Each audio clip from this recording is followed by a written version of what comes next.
যে মেয়েটা নিজের জনজাতির এগেনস্টেই গেল ফাইনালি। এবং আমার ব্যক্তিগত অভিজ্ঞতা থেকে বলছি, এই যে ওরা নিজেদেরকে আধুনিক বা উদ্বর্তনের কথা বলছে, আমার বিষয়ে মনে হয়েছে ওরা অ্যাকচুয়ালি নিজের রুটটা থেকে সরে যাচ্ছে এবং গেছে অনেকটা। এই ধরনের ছেলেপুলে আমি দেখেছি, কাছাকাছি দেখেছি। তো এ সামহাও কিন্তু এর রুটটাকে ভুলতে দিল না। একটা মেয়েটাকে প্রোটেক্ট করলো তো বটে, কিন্তু আর তোমার সঙ্গে একমত যে ও সবাইকে পড়তে হবে এরকম কোনো মানে নেই। এবং আমি জেনে বুঝে বলছি, পশ্চিমবঙ্গ থেকে ইভেন ইন্ডিয়াতেও যারা আর্চারিতে গেছে তাদের মধ্যে বহু আদিবাসী মেয়ে আছে। তার কারণ সেই জিনে তো দেশি দোকানই আছে, এটা আমার আছে। ঝাড়গ্রামে ওদের আর্চারি ওদের প্র্যাকটিস হয়, বা ঝাড়গ্রাম স্টেডিয়ামে। তো এবং এই যে নেতা, এগুলো হচ্ছে সব থেকে ভয়ঙ্কর। ফলে এই জনজাতি যতদিন না পর্যন্ত এই ধরনের লোককে এড়িয়ে যেতে পারবে, খুব মুশকিল, ততদিন পর্যন্ত কিন্তু কাজের মূল্যটা হারিয়ে যাবে। কারণ দিনের শেষে ও কিন্তু খুনি। আমাদের নিজেদেরকে পরিবর্তন হতে হবে, তবেই সমাজ পরিবর্তিত হবে। কারণ আমরা সেটা দেখলাম যে একটা সমাজের মধ্যে মূলত যে সমাজের আমরা কথা বলছি, যেটা আমরা প্রত্যেকে জঙ্গলমহলের অধিবাসী। তো জঙ্গলমহলের প্রত্যন্ত গ্রামের ঘটনা, এই ঘটনাটা বাইরের নয়, আমাদের কাছের ঘটনা। এবং আমিও আমাদের অনিরুদ্ধ বাবুর সাথে একমত যে সবাইকে যে পড়াশুনো করে ডাক্তার ব্যারিস্টার হতে হবে তার কোনো মানে নেই। আমি শিল্প জগতে একটি বড় শিল্প হতে পারি, আমি বড় কোনো খেলোয়াড় হতে পারি, কারণ সারা বিশ্ব সারা আকাশ কিন্তু ফাঁকা। আমি সেখানে চির হতে পারি, প্রজাপতি হতে পারি, এটা আমার উপর নির্ভর করছে। এবং আমি এই সংগঠন যারা ছোট গল্প নিয়ে এত সুন্দর সিনেমা দেখানোর আয়োজন করেছে এবং যারা ভালো সিনেমা করবে তাদেরকে পুরস্কৃত করার আয়োজন করেছে, এটা আমাদের মেদিনীপুর শহরের জন্য একটা গর্বের বিষয়। আমি মেদিনীপুর শহরে যেদিন থেকে ফিল্ম ফেস্টিভ্যালগুলো হচ্ছে এবং তার আগে প্রত্যেকটি সংস্থার সঙ্গে ওতপ্রোতভাবে জড়িত। আমার কথা দাবি, সব থেকে বড় কথা, মেদিনীপুর শহর তথা জেলা এখন যে ধরনের সিনেমা তৈরি হচ্ছে তা কলকাতাকে টেক্কা দেয় আমার। আমি জানি না আপনারা মেদিনীপুর শহর তথা জেলার কতগুলো সিনেমা শর্ট ফিল্ম বা মাইক্রো ফিল্ম সব ফিচার ফিল্ম দেখেছেন। আমি মনে করি যারা এই সিনেমাকে নিয়ে আছে তারা যদি তাদের সব তাকে সিনেমা করার চেষ্টা করে সেটা অনেক অনেক বেশি ভালো হবে। আমরা কলকাতামুখী হয়ে গেছি যে কলকাতায় একমাত্র ভালো সিনেমা। এই ফিল্ম সোসাইটি হলে এত ভালো ভালো সিনেমা হয়েছে যা কল্পনা করা যায় না, যা ন্যাশনাল যদি কোনো প্রতিযোগিতা হয় সেখানে যেমন স্থান পাবে, ইন্টারন্যাশনাল স্থান পেয়েছে, অলরেডি পেয়েছে। মেদিনীপুর শহরের অনেক প্রযোজক পরিচালক সিনেমা ফিল্ম ফেস্টিভ্যালে স্থান পেয়েছে। আমি একটু আগে সিনেমা দেখলাম, একদম শেষে সিনেমা সিনেমাটা দেখতে ভীষণ ভালো, চিত্রনাট্য ভীষণ ভালো লাগলো। দেখুন, সিনেমা তৈরি করার ইচ্ছে প্রত্যেকের অনেকের আছে, প্রত্যেকের মানে অনেকের আছে, কিন্তু মুশকিল হচ্ছে ফিনান্স, প্রযোজক হওয়া খুব মুশকিল। এইরকম একটা পরিস্থিতিতে আপনারা যারা সিনেমা করছেন তাদেরকে ধন্যবাদ। আর সৌরভ একটা কথা বলেছে, সৌরভ খুব ছোট, ওর একটা কথা ভুল হয়েছে। হচ্ছে পড়াশোনা না করলেও হবে না, একটা কথা কিছু বলে আমি বলবো পড়াশোনা করতে হবে। পড়াশোনা না করলে শিক্ষিত হওয়া যাবে না, পাশের লোককে শিক্ষিত করা যাবে না, আপনার বাড়ির ছেলে মেয়েকে শিক্ষিত করা যাবে না। তাহলে এই নয় সবাইকে আইএস অফিসার হতে হবে। পড়াশোনা না করলে আপনি যে সিনেমাটা তৈরি করছেন, সেই সিনেমার যে বাহ্যিক এবং ভেতরে কিছু মানে গুণাগুণ আছে, আপনি যদি নিজেই না বোঝেন, আপনি যদি চিত্রনাট্য তৈরি করার পরে নিজেই সেটাকে ঠিক করে পুরো চিন্তা করতে পারেন, তাহলে আপনার অ্যাক্টর যারা সিনেমার সঙ্গে জড়িত থাকে তারা কি করে হচ্ছে? শিক্ষিত হতে হবে। হয়তো বিশাল শিক্ষিত হতে আমরা সবাই পারবো না, কিন্তু শিক্ষিত না হলে আমরা ভালো সিনেমা করতে পারবো, ভালো ছবি করতে পারবো না। এখনই সিনেমাটা যারা করেছেন আমি জানি না, তাদের চিনি না, আমি ধন্যবাদ জানাচ্ছি যে কি সুন্দর একটা জঙ্গলমহলের প্রেক্ষাপটে এত সুন্দর একটা সিনেমা তারা তৈরি করেছে। আমি জানি না তারা কোথা থেকে খরচ পেয়েছেন না নিজের পকেট থেকে দিয়েছেন, বাট আপনাদের স্যালুট, আপনারা এত ভালো ভালো সিনেমা তৈরি করছেন। আর বেশি কথা বলবো না, পরের সিনেমায় যাবো সৌরভকে এবং আমি ওদের আর যারা জড়িত আছে এই সংস্থার সাথে প্রত্যেককে অসংখ্য ধন্যবাদ জানাচ্ছি। আগামী দিনে ওরা আরো ভালো ভালো সিনেমা দেখানোর ব্যবস্থা করুন। সময় বাংলা ওদের সঙ্গে আছে, সবার সঙ্গে আছে, ওদের সঙ্গে আছে, সুস্থ সংস্কৃতির সঙ্গে আছে। সবাই ভালো থাকবেন। শুভেচ্ছা জানাই। আমরা অনেকদিন ধরেই এরকম একটা অনুষ্ঠান করব বলে চেয়েছিলাম। যাই হোক, আপনাদের সকলের সহযোগিতায় আজ একটা সার্থক রূপ নিচ্ছে। আমরা এতক্ষণ দেখলাম ছবি হেডলাইন, খুবই একটি মনোরম ছবি, কালকের মতনই ছোটবেলার স্মৃতিকে উস্কে দেওয়ার একটা ছবি। চিত্রকল্প যে অনুষ্ঠান, তাতে একটা সুন্দর দৃশ্যকল্প আমরা দেখতে পেলাম। অদ্ভুত সুন্দর, এত সুন্দর আলোর কাজ, এত সুন্দর ছবিটা তৈরি করেছেন নির্বাক।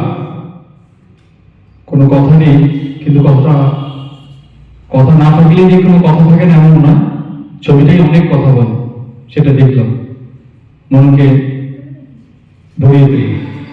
এটা নিশ্চুপ থাকতে ভালো লাগে, এটাও ঠিক। আমারও মনে হচ্ছিল না আমি কিছু বলবো, তো যাই হোক, যখন বলার একটা প্রয়াস এখানে হচ্ছে সে তো ধরে বলি। আর কি বললো সেটা তো বড় কথাই, তার থেকে বড় কথা কেমন করে বললো, বলাটা এত সুন্দর করে বললো। এবং অনেক সিনেমাই আছে সবকিছু বলে দেয়, এই সিনেমাটা অনেকটা আমাদের বুক ছেড়েছে, এটা আমরা কি বুঝলাম। এই সিনেমাটা এটা সব থেকে বড় প্রাপ্তি।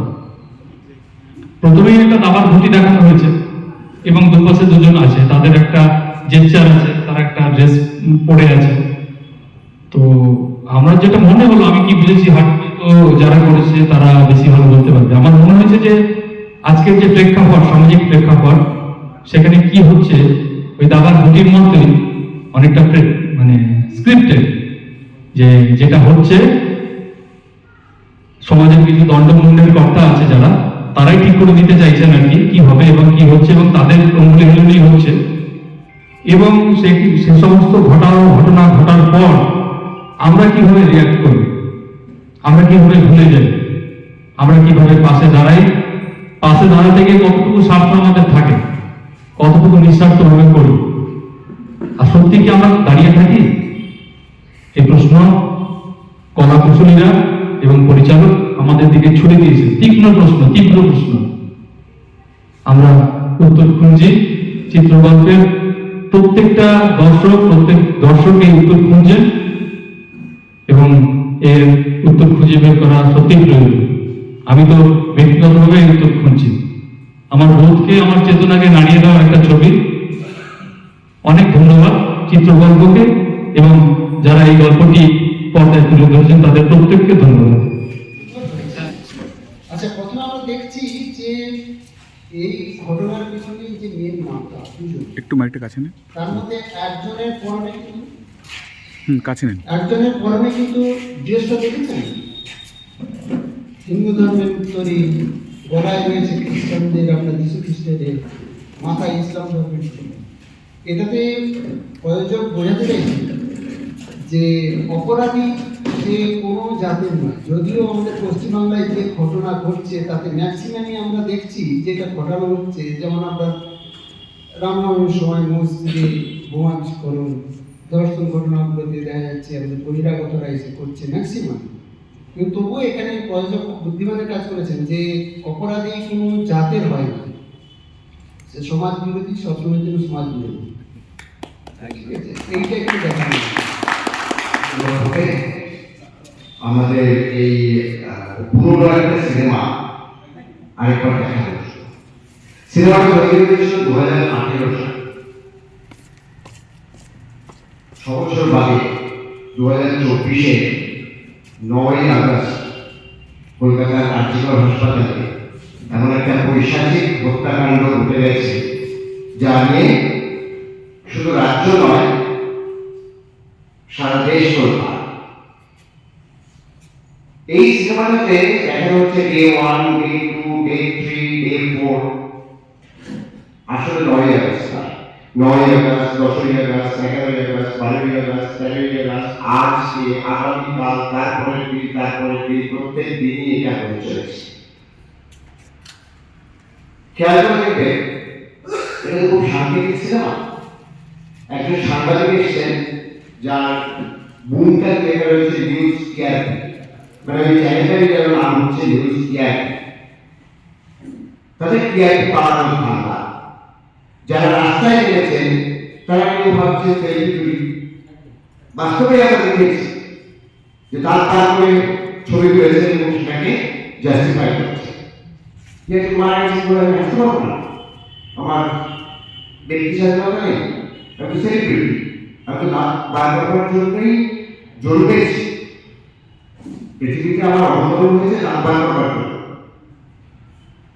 সেটা করছে।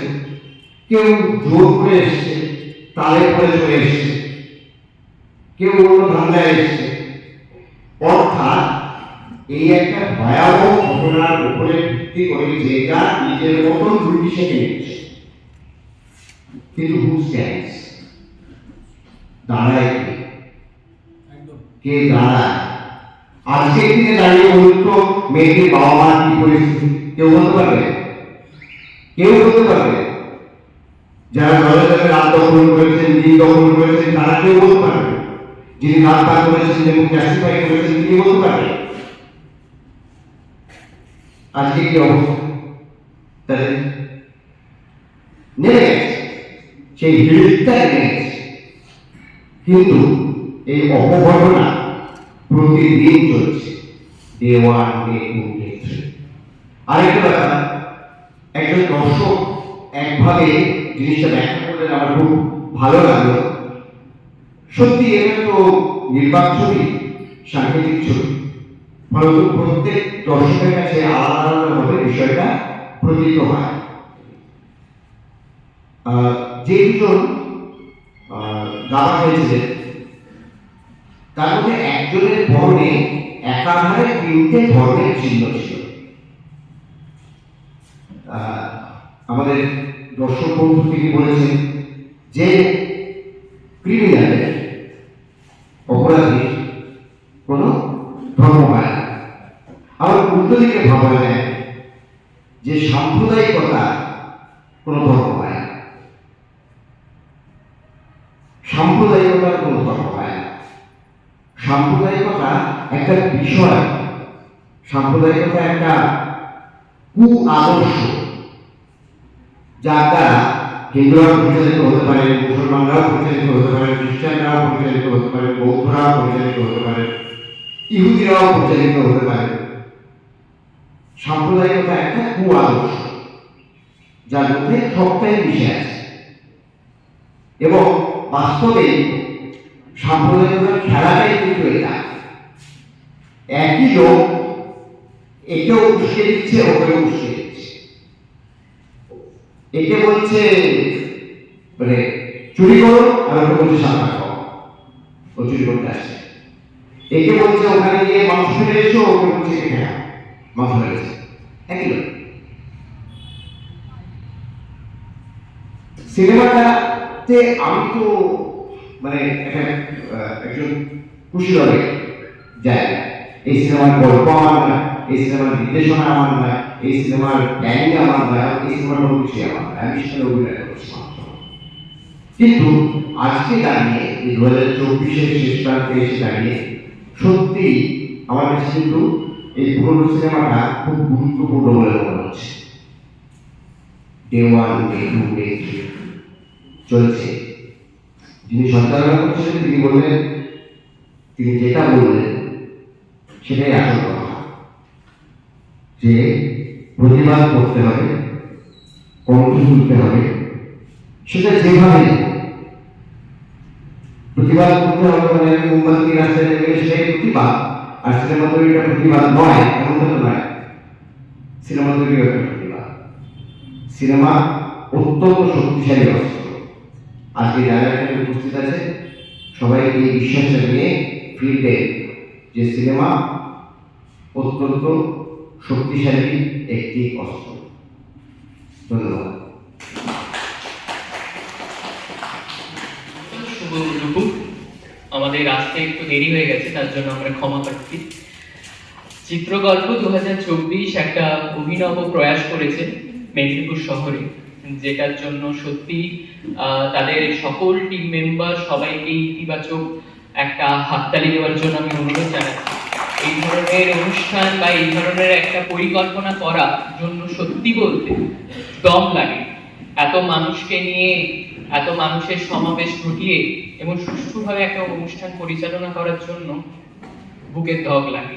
বলতে হয় আমি খুব ছোটবেলা থেকেই এই ফিল্ম মেকিং, অ্যাক্টিং এই প্রভৃতি ব্যাপারে খুবই আগ্রহী পড়াশোনার পাশাপাশি। তো আমার এখন মাস্টার ডিগ্রি ফাইনাল ইয়ার ফিজিক্সে।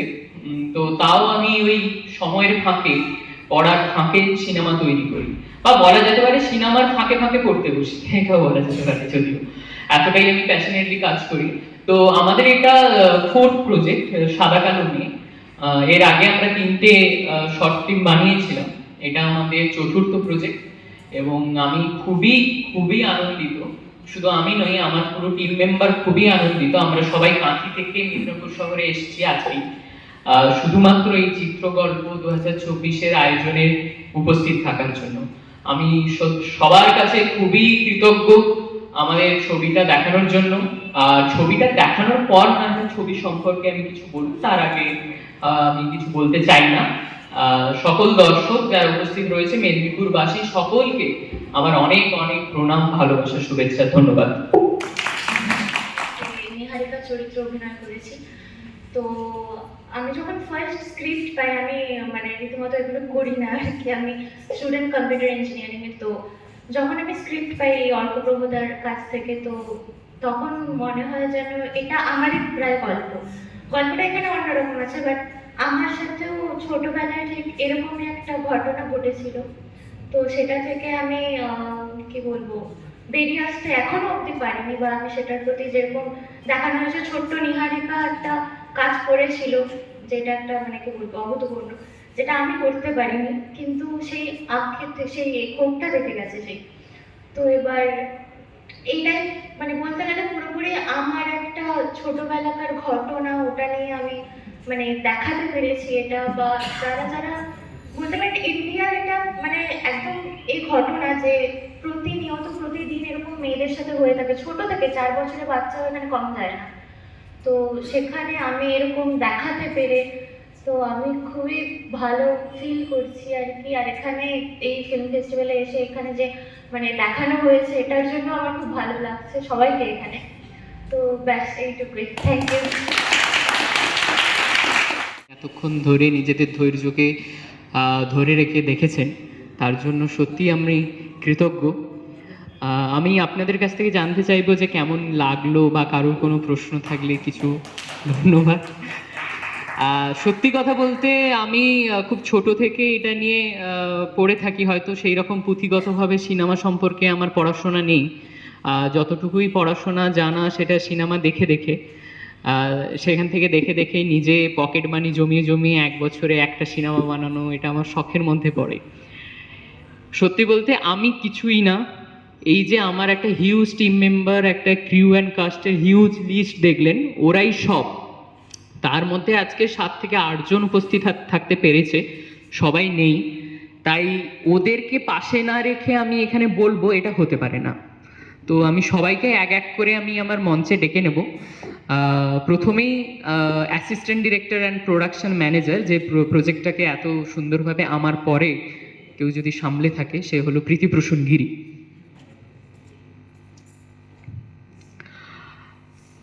তারপরে পুরো সিনেমাটাতে প্রাণ সঞ্চার করেছে মিউজিকের মাধ্যমে music director and background score Pathikrit Panda. একটু আগে আমার গল্পের নায়িকা নিহারিকার চরিত্রে যে অভিনয় করেছে সুতিথি, তার মনের কথা সে বলল। আপনারা বুঝলেন যে এই গল্পটা শুধুমাত্র আমি যখন লিখেছিলাম, আমি তো মনের ভাবনা থেকে লিখেছিলাম, কিন্তু পরে যখন আমি এটা স্ক্রিনিং করালাম কাঁথিতে, বিভিন্ন জায়গায়, আপনাদের এখানে মেদিনীপুরে, আরও অনেক জায়গায়, এবং সোশ্যাল মিডিয়াতে বিকেলের আড্ডা বলে একটা আমাদের চ্যানেল আছে, ওই চ্যানেলেও এটা অ্যাভেলেবেল আছে সিনেমাটা, আপনারা দেখতে পারেন। তো সেখানে সবারই একটাই মতামত যে 90% গার্লস ফেস দিস প্রবলেম। এটা শুধুমাত্র একটা মানুষের বা একটা মেয়ের গল্প না, এই গল্পটা সবার। মেয়েটা আমাদের কাছে অচেনা, কিন্তু গল্পটা আমাদের কাছে চেনা। সেই নিহারিকার চরিত্রে অভিনয় করেছে সুতিথি মাইতি। তারপরে ডাক্তার আদিত্য সেনের চরিত্রে দেখেছেন অভিনয় করেছে সোমনাথ পাত্র। সত্যি বলতে যারা যারা অভিনয় করেছেন, যাদের আমি ডাকবো, তাদের শুধু কাজ ছিল না এটা যে তারা শুধু অভিনয় করবে দিয়ে বাড়ি চলে যাবে। এরা প্রত্যেক দিন শুটিংয়ের প্রত্যেকটা টাইম, যদি সকাল 7টা থেকে রাত্রি 11টা হয়, প্রত্যেকটা টাইম আমার সাথে থেকেছে। তাতে তাদের শুটিং থাক আর না থাক, তারা as a core member, as a বিকেলের আড্ডার member, as my family member, my extended family member, তারা সবসময় আমাকে সাপোর্ট করেছে। সোমনাথ পাত্র ডাক্তার আদিত্য সেনের চরিত্রে। এরপর সুচরিতার চরিত্রে নাজমা হাসিনা, ওই একই কথা আমি বলবো যা আমি বলেছিলাম আগে, যে প্রত্যেকটা মানুষ পাশে ছিল বলে সম্ভব হয়েছে। And the last but not the least, যে পুরো প্রজেক্টটা হয়ে যাওয়ার পর আমরা যখন পোস্ট প্রোডাকশনের কাজ করছি, তখন আমাদের অনেক ধরনের কাজ থাকে। একটা ছবিকে কিভাবে মার্কেটিং করব, কিভাবে সেটাকে সবার সামনে তুলে ধরবো, কিভাবে মানুষের কাছে পৌঁছে দেব, মানে পুরো প্রজেক্টটার সাথে যুক্ত না থেকে পরে যুক্ত হয়ে কিভাবে একটা পরিবারের অন্তর্গত হতে হয়, সেটার অন্যতম উদাহরণ হলো সম্প্রীতি দাস, যাকে আমি মঞ্চে ডাকবো, আমাদের মার্কেটিং এবং প্রমোশন ডিপার্টমেন্ট।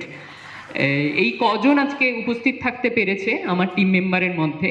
একটা 21-22 জনের হিউজ টিম মেম্বার আমার ছিল, আরও বেশি বলা যেতে পারে। অনেককে হয়তো সেইভাবে দেখা যায়নি বা তাদের কাজকে বোঝানো যায়নি, কিন্তু একটা 26 মিনিটের শর্ট ফিল্ম বানাতে অগণিত মানুষের সাহায্য, তাদের ভরসা, যে ভরসাটা না থাকলে আমি এই সাহসটা নিয়ে আজকে এখানে দাঁড়িয়ে আপনাদের সামনে এই মাইক্রোফোনে কিছু বলতে পারতাম না, যদি এই মানুষগুলো আমাকে ভরসা না জোগাতো। তাই এই হাততালিটা আমার জন্য না, শুধুমাত্র এদের জন্য। And thank you to all Chitragalpo 2024, আপনাদের সবাইকে এত সুন্দর একটা চলচ্চিত্র উৎসব তৈরি করার জন্য এবং আয়োজন করার জন্য। এবং এটা প্রথম বছর। আমাকে এর আগে অনিরুদ্ধদা, সৌরভদা, যাদের সাথে আমার আলাপ হয়েছে, ফোন আলাপ মানে ফোন থেকে, তারা আমাকে জানিয়েছে যে এটা তাদের প্রথম বছর এবং কতটা স্ট্রাগল করে তারা এই জায়গাটায় এসে দাঁড়িয়েছে, কতটা স্ট্রাগল করে আজকে মেদিনীপুর শহর। আমরা তো সাধারণত মফস্বল বলি, আমরা মনে করি যে মফস্বল শহর থেকে ছেলেমেয়েরা এই কলকাতার মতো মহানগরিক শহরে গিয়ে মানিয়ে নিতে পারে না, কিন্তু এই মফস্বলের ছেলেমেয়েরাই ওই কলকাতায় গিয়ে একদিন এই যে সাদা কালো মেয়ে না হোক, আরও কোনো বড় পোস্টারের হোর্ডিংয়ে লেখা থাকে ওদেরই নাম, ঠিক আছে? তো মফস্বলের ছেলে মেয়েদের জন্যই কিন্তু এই চলচ্চিত্র, এই আর্ট, এই শিল্পগুলো বেঁচে আছে। তাই শুরুটা মেদিনীপুর থেকে হয়েছে। আমি চাইবো এটা প্রথম বছর, অনেক অনেক শুভেচ্ছা, অনেক ইতিবাচক ভাবনা চিন্তার জন্য অনেক ভালোবাসা। সবাইকে বলবো পরের বছর এবং বছর বছর এটা এগিয়ে যাক। আমাদের বিকেলের আড্ডার টিম এবং আমি অর্কপ্রভ পণ্ডা সবসময় আপনাদের সাথে আছি, থাকবো। এবং ধন্যবাদ আমাদের ডাকার জন্য। Thank you. সুন্দর একটি ছবি আমাদেরকে উপহার দেওয়ার জন্য। ছবিটা নিয়ে বলতে গেলে প্রথমেই বলতে হয় খুব ভালো লেগেছে যেটা এটা পোস্টারটা, যিনি পোস্টার ডিজাইন করেছেন আমরা হয়তো বলেননি, শুনতে পাইনি। মা দুর্গার একটা ছবি দিয়েছেন, সঙ্গে কুঁকড়ে যাওয়া একটা মেয়ের ছবি, সাদা লেখা আছে কালোতে, কালো লেখা আছে সাদাতে, কালোর উপরে একটা বন্দুক আছে এবং কালো লেখা মেয়ের উপরে একটা ফুল। আবার শেষ বেলায় যে বাঁশিটা যিনি বাজিয়েছেন একদম দারুণ। আমরা সিনেমা শেষ হয়ে গেলে ওটা দেখি না কেউ, বাঁশিটা এখানে গিয়ে বাজে, দারুণ, এত ভালো লেগেছে। এইখানে গিয়ে বাঁশিটা বাজছে, কি বলে আপনাদের ধন্যবাদ দেবো। কাল থেকে দেখছি, মুগ্ধ হচ্ছি। Thank you so much. এত অন্ধকার হয়ে যাওয়া একটা সময়ের গল্প আপনারা দিলেন, এত দুঃখের একটা ঘটনা দেখালেন, একটা অন্ধকারময় একটা হাত ছুঁয়ে দিল, দুটো তো ছোঁয়া দেখালেন, আবার একটা ছোঁয়া যেটা জানলার কাচের ভেতর থেকে দেখালেন, সবকিছু ভুলিয়ে দিল। ইরাসার কথা বললেন, তারপর আশাবাদের কথা বললেন। আপনাদের ধন্যবাদ দেওয়ার জন্য আমাদের আর কিছুই নেই, অনেক ধন্যবাদ। আপনারা আবার আসুন আর এত সুন্দর সুন্দর ছবি আপনাদের দিন। প্রত্যেকে আরো একবার ধন্যবাদ। সবাই ভালো থাকবেন, এভাবে আপনারা এগিয়ে যান। ভালো থাকা যায়, মানে এর মধ্যেও আমি আশা খুঁজে পাই। যেমন ধরুন, আগে তো আমরা ব্ল্যাক অ্যান্ড হোয়াইট ফিল্মই দেখেছি ফটোগ্রাফিতে, ফলে সাদা কালোতে খারাপ কিছু নেই।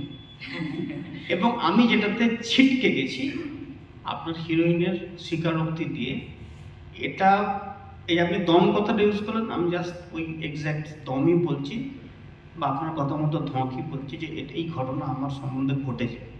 আপনার সিনেমা আমার কাছে এতটা রিয়েলিস্টিক লেগেছে, উনি যদি না শেয়ার করতেন। এবং আপনাকে আমার ওই কথাটাতে আমি মানে জাস্ট আমি ভাবতে পারছি না কেউ স্টেজে দাঁড়িয়ে নিজের ব্যক্তিগত একটা কথা এভাবে বলতে পারে। আমি আর কিছু বলার জায়গায় নেই। অশেষ ধন্যবাদ। ধন্যবাদ। এবং আপনারা চালান। হ্যাঁ, একদম। আমার পরিচালককে প্রণাম করতে ইচ্ছে করছিল।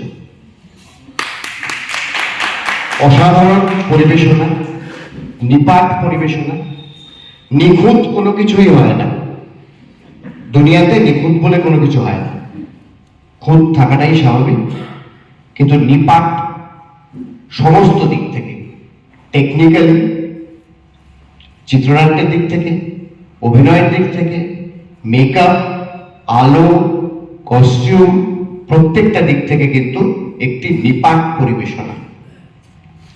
অনেক ধন্যবাদ তোমাদের। আর আমাদের বীরাঙ্গনা, যার জীবনের সঙ্গে এই ছবিটার মিল আছে, তোকে একটা কথা বলি, আমি একই সঙ্গে শিক্ষক এবং পুরুষ। আমি আজকে এখানে এই প্রেক্ষাগৃহে দাঁড়িয়ে তোর কাছে এবং যারা যারা তোর মতন অভিজ্ঞতা করেছে তাদের সকলের কাছে ক্ষমা চাইছি।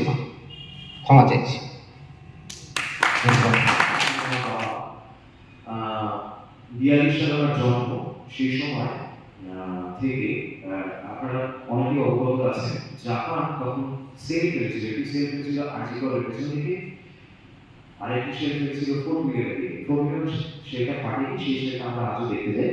ওই সেলটি ফাটার কারণে আমার বাবা ওই অবস্থা থেকেই কানে শুনতে পান না।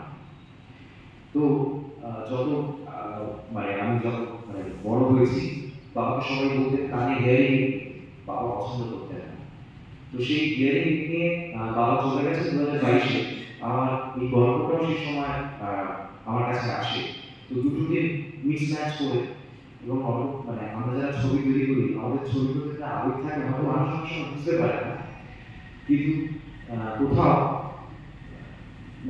বলতে পারি যে এই মেসেজটা বা এই ছবিটা করতে পেরে আমরা খুব খুশি, আপনার খুব ভালো, আমাদের খুব ভালো লাগা তৈরি হয়েছে।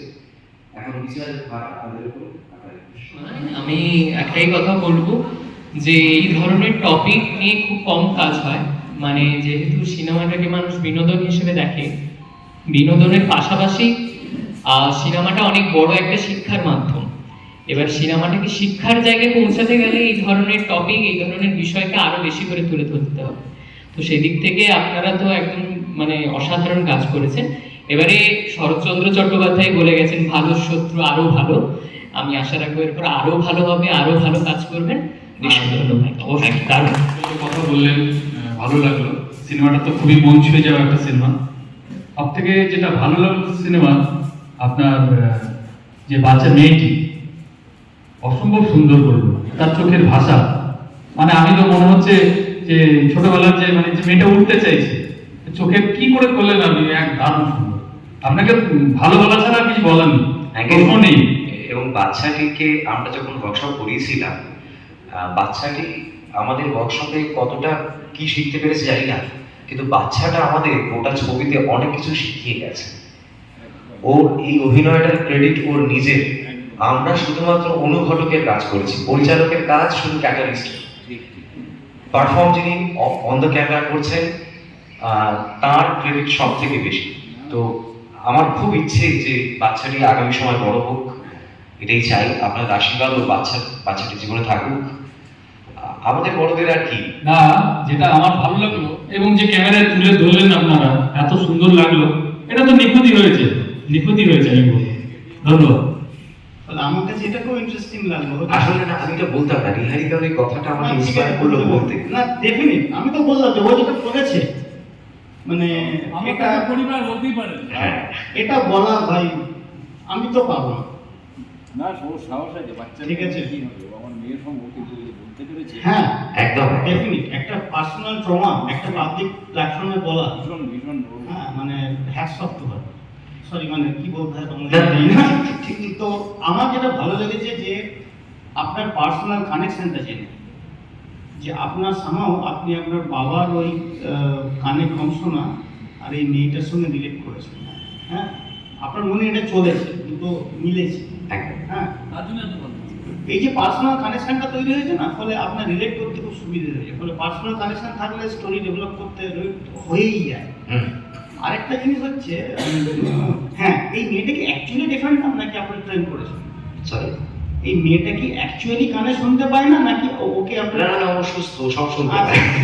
আমি সেটা মানে ও অ্যাক্ট করেছে। হ্যাঁ, ও অ্যাক্ট করেছে, enact করেছে। ঠিক, কিন্তু মানে বোঝা যায়।